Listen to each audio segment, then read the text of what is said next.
आदाब नाज़रीन, जम्मू कश्मीर लद्दाख देख रहे हैं आप। मैं हूं आपके साथ सदफ सैफी। बुलेटिन की शुरुआत करेंगे बड़ी खबर के साथ। कश्मीर टाइम्स हेडक्वार्टर में एसआईए ने छापेमारी की है। बता दें कि दफ्तर से AK-47 के राउंड बरामद किए गए हैं। दीगर तरह के हथियार और गोला बारूद भी बरामद किए गए हैं। एसआईए टीम अभी भी जांच कर रही है और इस दौरान ये बड़ी कार्रवाई की गई है। जम्मू के रेजिडेंसी रोड में वाक़ कश्मीर टाइम्स के हेडक्वार्टर में ये छापेमारी की गई है। रेड में एसआई की टीम को AK-47 के राउंड मिले हैं, वहीं कुछ और तरह के हथियार भी बरामद किए गए हैं। लगातार जांच का सिलसिला जारी है। इस दौरान आपको बता दें कि जम्मू कश्मीर के तमाम मकामात पर सख्ती बरती जा रही है। इसी सिलसिले में अब एसआईए ने इस कार्रवाई को अंजाम दिया है। कश्मीर टाइम हेडक्वार्टर्स में ये बड़ी कार्रवाई की गई है। दफ्तर से AK-47 के राउंड बरामद किए गए हैं। इसके अलावा दीगर तरह के हथियार और गोला बारूद भी बरामद किए गए हैं। फिलहाल एसआई की तरफ से जांच का सिलसिला लगातार जारी है। वहीं आपको बताते चले कि बड़ी तादाद में इलाके में सुरक्षा बलों की भी तैनाती की गई है। साथ ही कई इलाकों में सर्च ऑपरेशन का सिलसिला जारी है। इसी बीच कश्मीर टाइम हेडक्वार्टर से बड़ी खबर आपको बता रहे हैं, जहां एसआईए ने छापेमारी की है। बताया जा रहा है कि दफ्तर से AK-47 के राउंड बरामद किए गए हैं। दीगर तरह के हथियार और गोला बारूद भी बरामद किया गया है।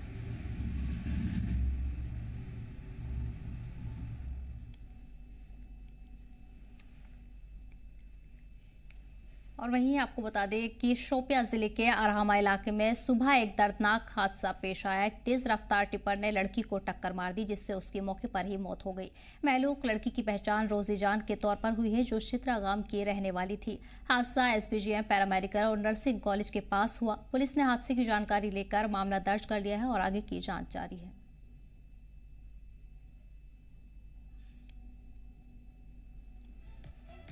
और इस बीच आपको बता दें कि मौके पर ही मकामी लोग भी मौजूद हैं। हादसे को लेकर तहकीकात का सिलसिला भी शुरू हो चुका है। पुलिस का अमला भी तुरंत ही मौके पर पहुंचा और मामला दर्ज कर लिया है।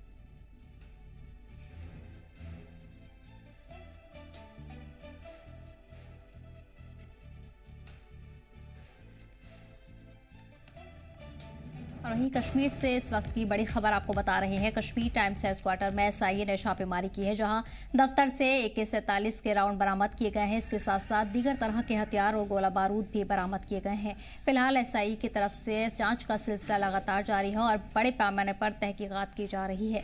बता दें कि जम्मू के रेजिडेंसी रोड में वाक़ कश्मीर टाइम्स के हेडक्वार्टर में ये छापेमारी की गई है, जहाँ रेड में एसआई की टीम को AK-47 के राउंड मिले हैं। इसके अलावा कई तरह के हथियार और गोला बारूद भी बरामद किए गए हैं। इस वक्त एसआई की टीम मौके पर मौजूद है और जांच का सिलसिला जारी है। आपको बताते चले कि जम्मू कश्मीर में दहशतगर्दाना हरकतों को खत्म करने के हवाले से इस तरह की कार्रवाई को अंजाम दिया जा रहा है। इसी सिलसिले में आज कश्मीर टाइम्स हेडक्वार्टर में इस कार्रवाई को अंजाम दिया गया है, जहां दफ्तर से AK-47 के राउंड बरामद किए गए हैं। साथ ही दीगर तरह के हथियार और गोला बारूद भी बरामद किए गए हैं। फिलहाल एसआई की टीम मौके पर मौजूद है और जांच का सिलसिला लगातार जारी है। आगे भी इस तरह की कार्रवाई देखने को मिलेगी, जहां पुलिस की तरफ से तमाम इलाकों में सख्ती बरती जा रही है।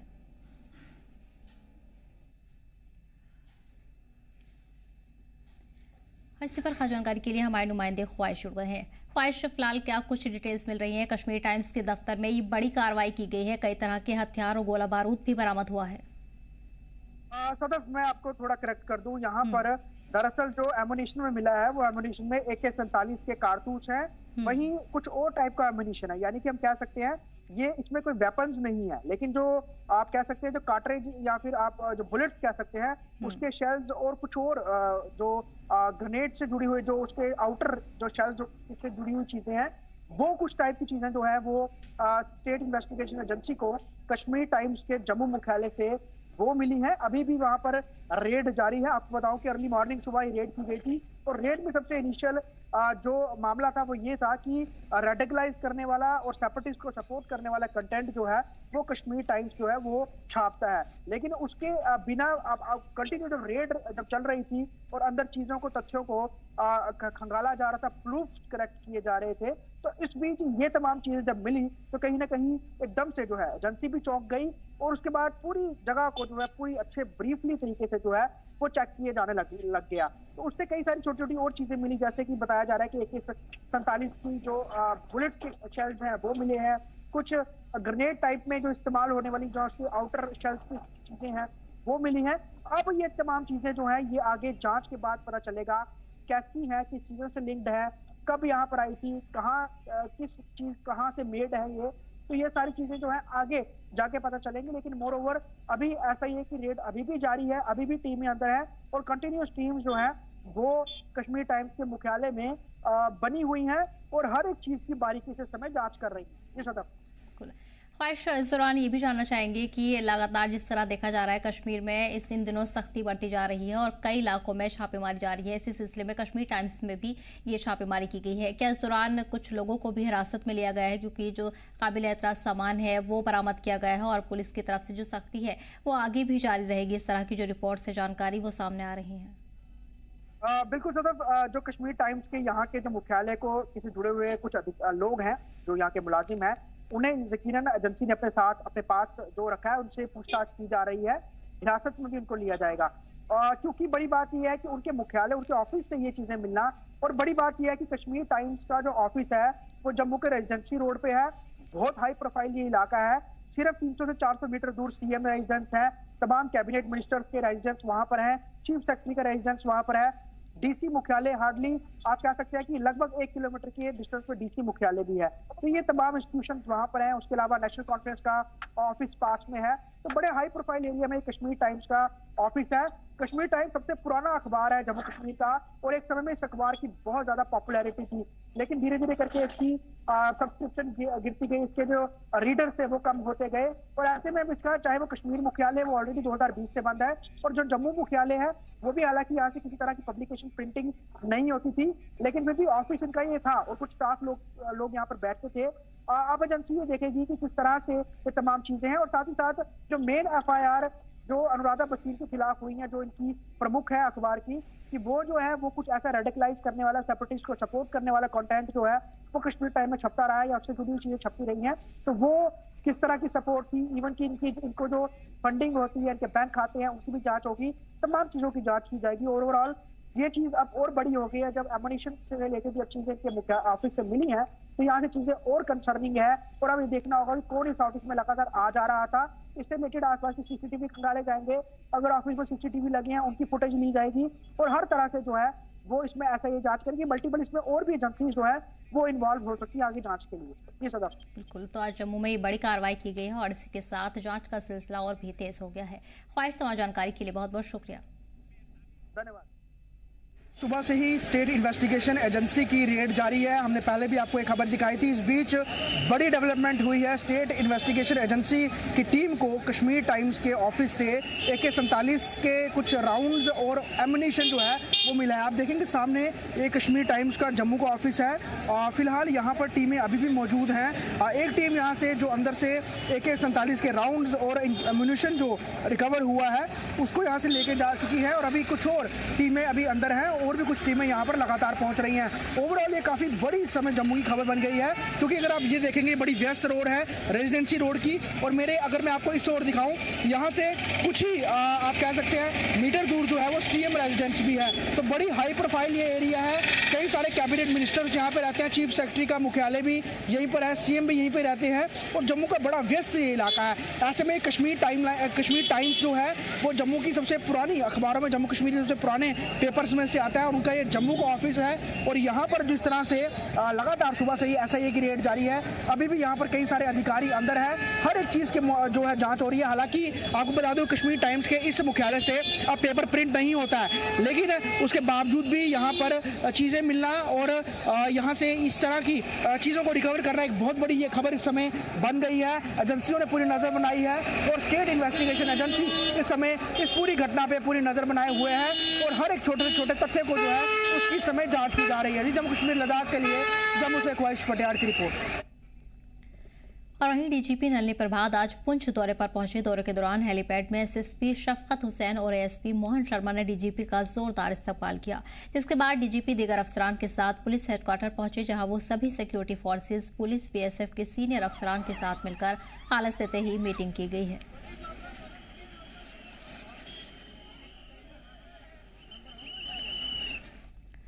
PDP सदर महबूब मुफ्ती ने आज जिले गांदरबल के बाबा नगरी वांगत का दौरा किया और दिल्ली में लाल किला धमाके में अपनी जान गंवाने वाले बिलाल अहमद संगू के परिवार से मिलकर ताजियत पेश की। महबूब मुफ्ती ने परिवार वालों के साथ खड़े होने का दावा किया और इंतजामिया से अपील की है कि वो इस मुश्किल वक्त में परिवार को हर मुमकिन मदद फराहम करें। बहुत अफसोस की बात है, वो अपने बुजुर्ग माँ बाप के लिए रोजी रोटी कमाने के लिए दिल्ली गया था, और वहाँ ब्लास्ट का शिकार हो गया। और अब उसकी ये जानते होंगे इनके दिल पे क्या गुजरी होगी। जवान बच्चे की 30 साल के लड़के की लाश इनको मिली अब। तो इसमें यही है कि बहुत अफसोस है, जितना भी इस पे दुख का इजहार किया जाए वो कम है।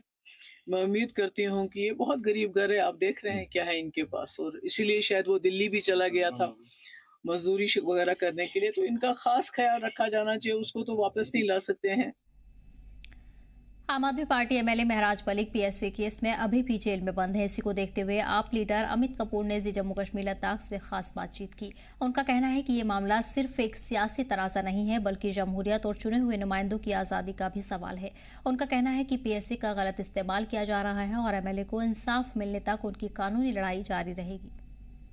महराज मलिक के बेल को लेकर आज बहुत इंपॉर्टेंट हेयरिंग थी कोर्ट में, और क्या कुछ कोर्ट में रहा, मेरे साथ आम आदमी पार्टी के यहाँ पर नेता हैं, इनसे ही बात करेंगे।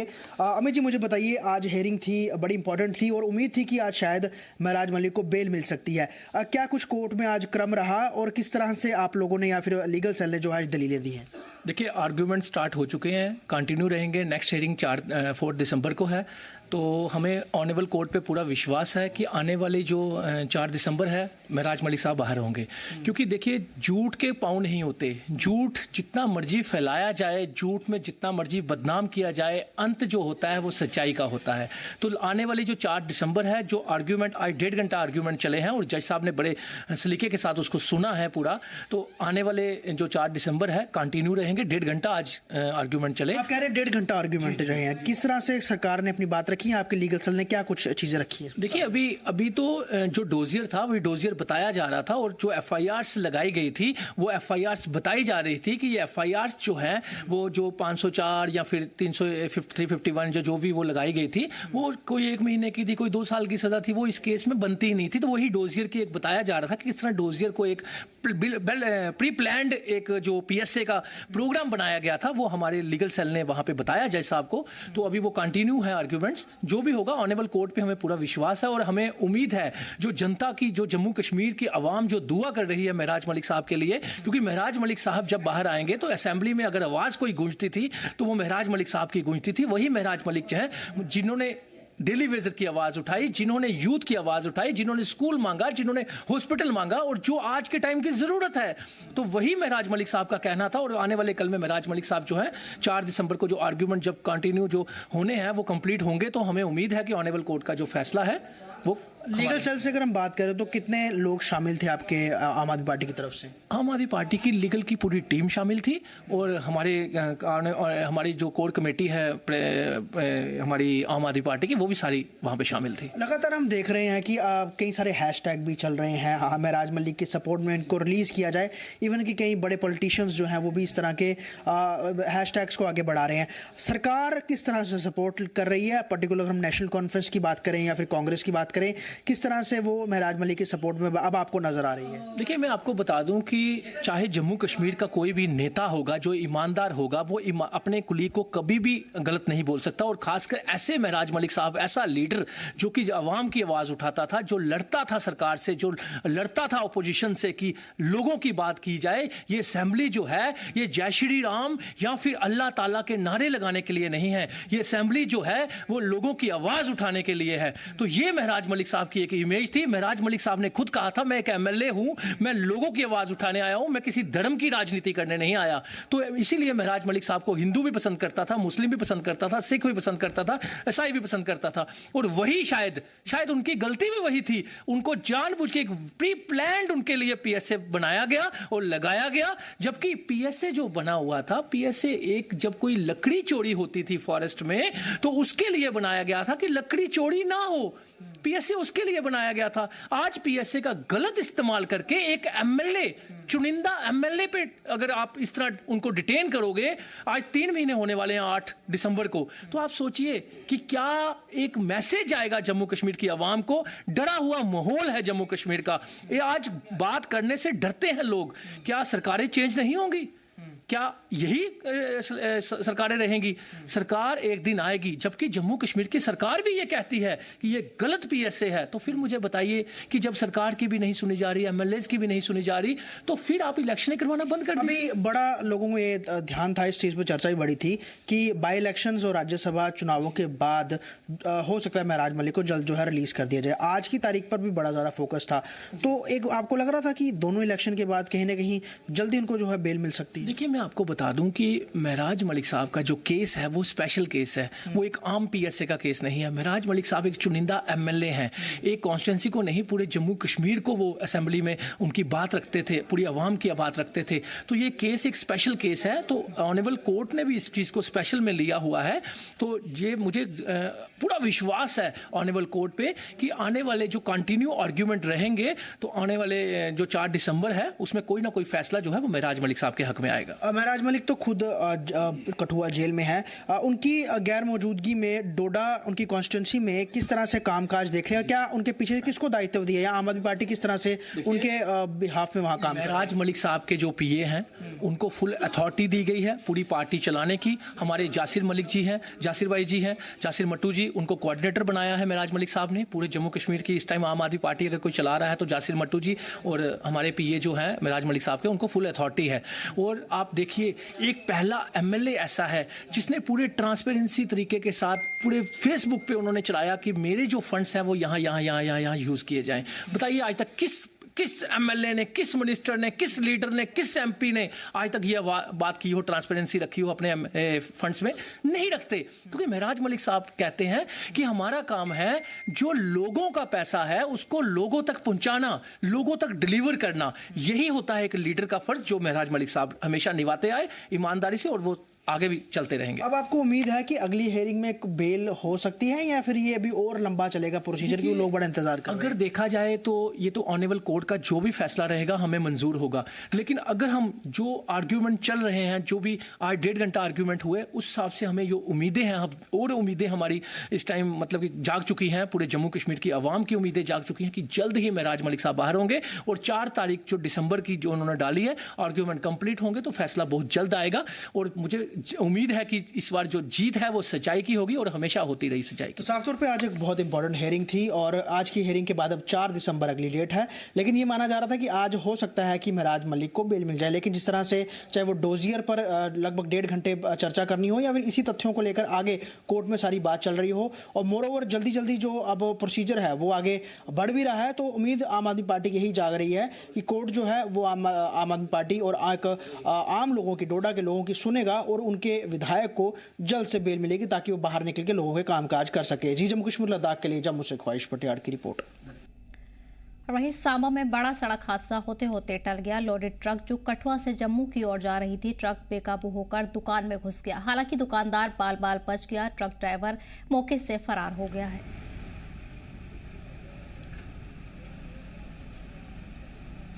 इस बीच आपको बता दें कि हादसा बाल बाल होते बचा है। सांबा से ये खबर सामने आई है। सांबा में बड़ा सड़क हादसा होने से टल गया, जहां लोडेड ट्रक जो कठुआ से जम्मू की ओर जा रहा था, ट्रक बेकाबू होकर दुकान में घुस गया। हालांकि दुकानदार को चोट नहीं आई है, दुकानदार बाल बाल बच गया है, लेकिन ट्रक ड्राइवर मौके से फरार हो गया है। जम्मू कश्मीर की वक्फ बोर्ड की सदर डॉक्टर दरख्शान अंद्राबी आज पुलवामा जिले के राजपोरा दौरे पर पहुंची और सहाफियों से बातचीत की। उन्होंने कहा कि जब भी जम्मू कश्मीर डेवलपमेंट की ओर अमन की बात बढ़ती है, ऐसे में दिल्ली जैसे धमाके इस रास्ते में बाधा डाल देते हैं। हालांकि दिल्ली के लाल किले में हुए धमाके बेहद खौफनाक हैं और ये अमन और तरक्की को रोकने की कोशिश करते हैं। देखिए, जो भी ये अनफॉर्चुनेट इंसिडेंट हुआ, ये तो हमारे माथे पे एक ऐसा दबा है जो हम उबरने की कोशिश करते हैं, लेकिन फिर से हम गिर जाते हैं। जो भी नौजवान ये काम करते हैं और बार बार हमारी सोसाइटी, बार बार हमारे जम्मू कश्मीर में ये मुसीबत आती है, इसको कहते हैं कि एक मछली सारे तालाब को गंदा कर देती है। और हमारी ये बदनसीबी रही है। हम जब जब उबर आए, जब जब हमारा टूरिज्म अच्छा हुआ, जब यहाँ पीस हुआ, तब तब कुछ ऐसे अनसुर निकलते हैं जो सारी कौम को तबाह कर लेते हैं। अब रीजनल पार्टीज का क्या कहना है उस पे मुझे कोई राय नहीं है, ना ही देनी है, क्योंकि हमारे जो भी रीजनल पार्टीज हैं उनका 35 साल का जो पिछले 35 साल का जो रिकॉर्ड है वो आप सब और हम सब के सामने। शोपियां जिले के एजीएस बालापुर में 2 रोजा सही रास्ता प्रोग्राम का इनेकाद किया गया। ये प्रोग्राम इंडियन आर्मी के जरिए मकामी नौजवानों को एजुकेशन, डिसिप्लिन और पॉजिटिव सोशल एक्टिविटीज की ओर रहनुमाई फराहम करने के लिए किया गया था। प्रोग्राम में मेहमान खुसूसी के तौर पर वक्फ बोर्ड चेयरपर्सन डॉक्टर दरफ्शान अंद्राबी ने शिरकत की। वहीं additional deputy commissioner doctor Zakir Hussain ने भी प्रोग्राम में हिस्सा लिया। डॉक्टर दरफ्शान अंद्राबी ने हाल ही में कश्मीर के लोगों को बाहर हुई हरकतों पर अपनी तशवीश का इजहार किया और इसे बेहद खौफनाक बताया। उन्होंने कहा कि भारत कानून में भरोसा करते हैं और कानून अपना काम करेगा। से प्रोग्राम करना बहुत ज़रूरी है, क्योंकि हमारी जो नौजवान नस्ल है उनको अपनी हिस्ट्री के बारे में भी बताना और उनके साथ इंटरेक्शन करना और ये बताना कि पीस हमारे लिए कितना इम्पोर्टेंट है। ह्यूमैनिटी के लिए, इंसानियत के लिए पहली चीज़ जो है वो अमन है। अमन से ही आपको तरक्की और खुशहाली मिलती है। हमारा देश वो देश है जहाँ पे हर एक वर्ग के लोग रहते हैं, यानी ये एक गुलिस्तान है। हिंदुस्तान ज़रूर है लेकिन एक गुलिस्तान है और यहाँ पे हर एक मज़हब के लोग रहते हैं और हमें मिलजुल कर कैसे रहना है, कैसे हम अपने देश को आगे बढ़ाएंगे, अपने इस जम्मू कश्मीर को आगे बढ़ाएंगे, नफ़रतों के बगैर हम कैसे आगे बढ़ेंगे, इसके लिए आज सेमिनार। शहादत हज़रत फ़ातिमा ज़हरा के मौके पर सब डिस्ट्रिक्ट हॉस्पिटल मागम में ब्लड डोनेशन कैंप लगाया गया। ये camp मुआविन committee of Tanzeemul मकातिब zone मागम की तालीम, जेवीसी बेमिना और मागम हॉस्पिटल के ताउन से किया गया। कैंप में बड़ी तादाद में नौजवानों ने हिस्सा लिया और इंसानियत की बका के लिए ब्लड डोनेट किया।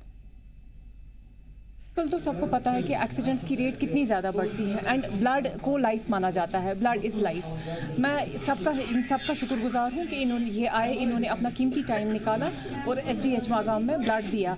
इनके ब्लड की वजह से बहुत सारे लोगों की कीमती जानें बच सकती।